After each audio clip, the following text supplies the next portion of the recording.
question 26, we're looking at the effect of inflation upon particular items. Now, at the moment, in 2015, when I've been recording these videos, inflation is roughly 2% per annum. But as you and I know, prices of various items can change differently. At the moment, price of cars effectively is going down. It's actually cheaper to buy an equivalent car in 2015 than it was, say, 2005, etc.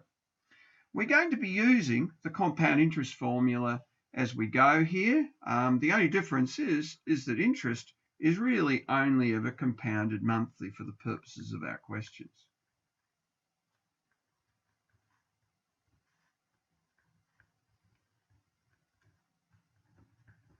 So writing down the conditions on the left-hand side there before proceeding through with the equation.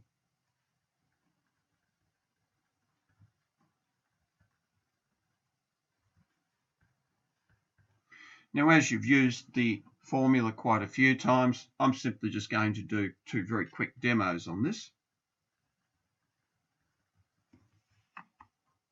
So in other words, if a car was increasing at that rate, in 5 years' time, it'd be $36,801.20. In a very similar way, for the three-piece suit, I is equal to 0.05, N is equal to 15.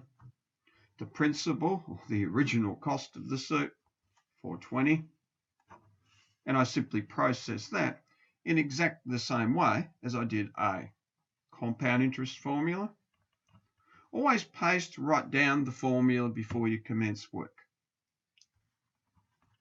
In a test or an exam situation, people can look on you kindly if at least you can get the equation right and you show a line of working.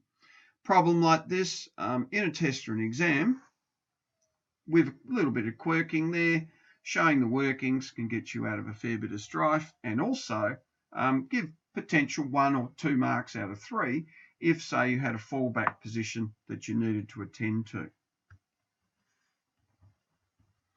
And then ends up being 937.64. So very straightforward problems. What you'll find is that inflation has to be taken into account when you're preparing or planning something, like perhaps buying a car, buying an expensive item that you've got to save up money for. Take inflation into account in your investment strategy for that. Can save a bit of pain later on. They also form parts of questions where you have to take into account rising prices and your own investment in order to get a car or something else for a business.